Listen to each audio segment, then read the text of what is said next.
What's up, guys? My name is Zach, and today I am driving a 2006 BMW 645 Ci. Up front is a 4.4-liter V8, and down below is a 6-speed automatic transmission. Now, I am super excited to be driving this 645 Ci for two reasons. First of all, I've only done one other 6 Series before. I haven't really delved into this series from BMW all that much, and so I'm always excited to expand my knowledge on a given company or model. But the second reason is that other BMW 6 Series that I did drive, I absolutely hated. And so we're gonna see now if my thoughts have changed going back a generation. But if you would like to share your vehicle with me, you can head on over to my website, zackpradel.com/submit. It's a quick and easy submission form, takes under a minute to fill out, and I come out to you. But let's get back to that 4.4-liter V8 under the hood.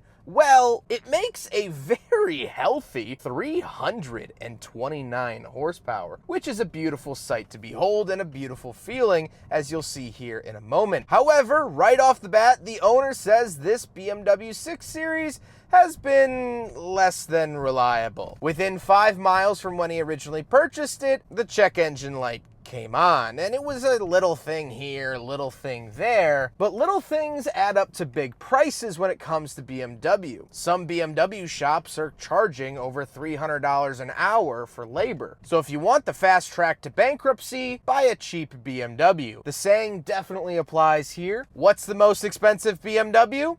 A cheap BMW. So something to keep in mind. Like I said, paired to it is a 6-speed automatic. Now, all of the automatics were 6 speeds here in the 6 Series, unless you went up to the M6, which got the 7-speed dual clutch transmission. This is just a standard 6-speed. It's shifting fine, it's doing the job. However, in sport mode, you do notice a pretty big difference. Last but not least about the drivetrain, the 645 Ci is rear-wheel drive. So how does it feel to drive the 645 Ci? Well, it's actually a really nice driving experience. A decently comfortable ride. Visibility is pretty good out the front, especially for a 2000s car. And that 4.4 liter doesn't mess around when you ask it to stand up straight. It is a good engine when it works and when it's not tearing a hole in your pocketbook. However, the biggest draw is that convertible roof. Driving a V8 rear-wheel drive convertible is the sweet spot of the Ci.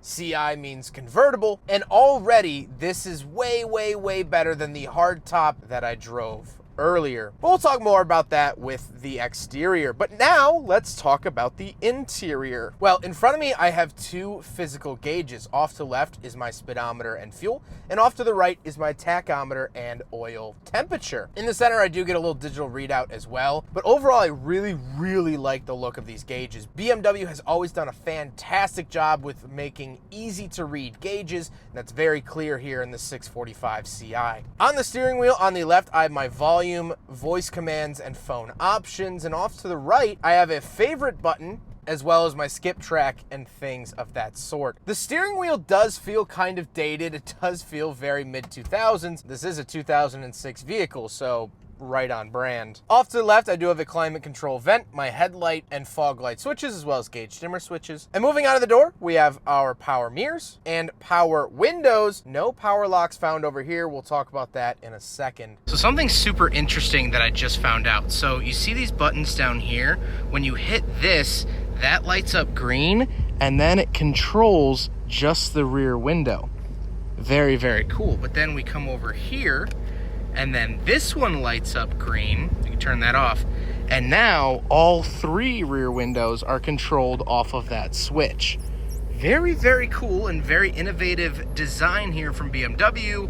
I hope it doesn't break. Moving into the center, we get the infotainment system. This is known as the iDrive system, and it is, in a word, terrible. It's very, very laggy. It's very glitchy. If you want to connect your phone, well, it's easier to launch a space shuttle from Massachusetts than it is to link up your phone. It's very, very frustrating. And even back in the day, it was frustrating. Yes, it has aged 18 years since then, so I'm sure it hasn't sped up. But my biggest complaint with these mid-2000s BMWs is the iDrive system. Luckily, this day and age, you can find retro retrofit systems that will add Apple CarPlay and make your life a lot easier. But for now, this is terrible. God awful, and I hate it. But moving down, we do have 2 climate control vents, our hazard switch, and this is our central locking button. This is where the lock and unlock is found. Then we do have our climate controls, dual zone, very nice to see for the mid-2000s. And it's doing its job here 18 years later, and I'm very thankful for that. Then we do have our CD player and DVD. Kind of interesting to see that up front. We do have this little cup holder off to the right. We'll do a big friggin' bottle test. Yeah, didn't expect it to pass, but, well, there it is.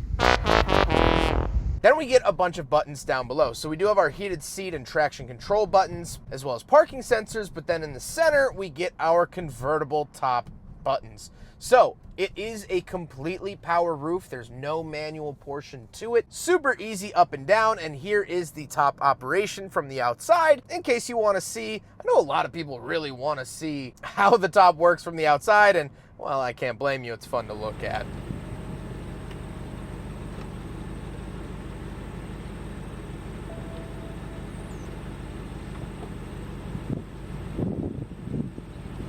But bringing it back inside, we do have an openable ashtray and cigarette lighter. And then we come to the shifter. The shifter is very unapologetically 2000s. Pretty standard. I've seen this in BMW E90 vehicles as well. And down below, we do have that sport button for the sport mode, which really wakes up the transmission. Off to the right, we have our selector dial for the iDrive system.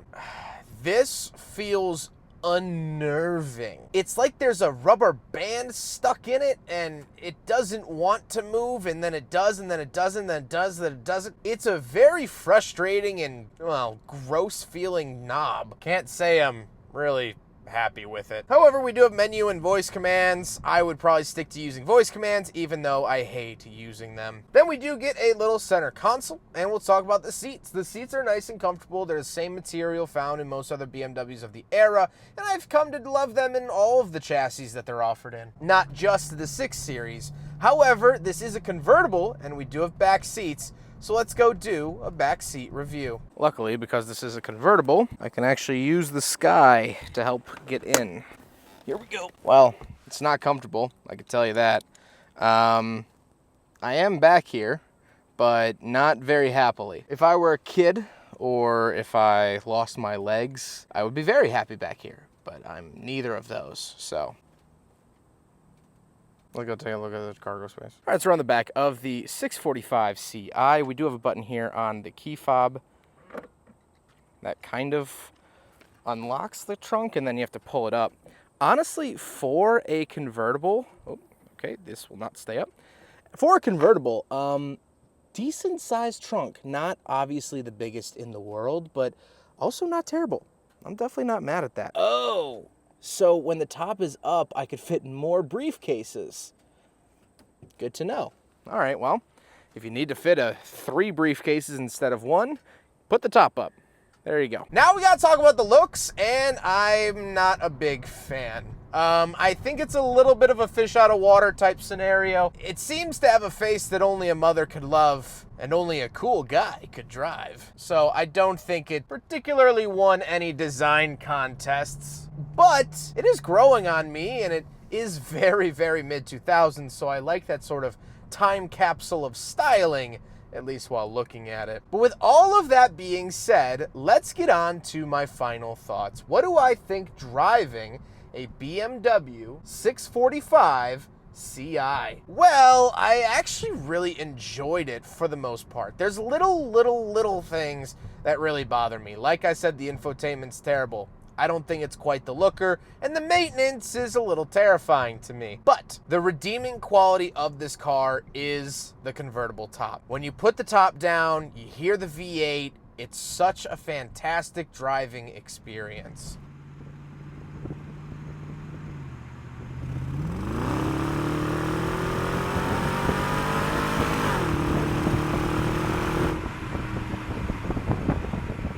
It brings a joy to this somewhat cloudy, gloomy day. That's what was missing from that later 6 Series that I drove. I didn't really see a point to that car. It didn't make sense to me. This does. It's a big convertible 2-door. This brings more to the table, in my opinion, than that 6-cylinder hardtop ever did. And so if you're looking for a convertible V8 rear-wheel drive vehicle, the 645 Ci is definitely an option. Well, if you have big pockets and if you don't look at it for too long or use the infotainment system. But other than that, it's fantastic. Love it. And it has been a lot of fun. Huge thank you to Nate for letting me take out his 6 Series BMW. I was so excited to get back in the seat of one of these. Nate and his son have been absolutely awesome to work with. Can't wait to film more of their vehicles, which there will be some coming up that I'm excited to share with you guys. But I hope you guys enjoyed the video. Don't forget to rate the video, comment on the video, and subscribe if you really liked it. Take care, guys.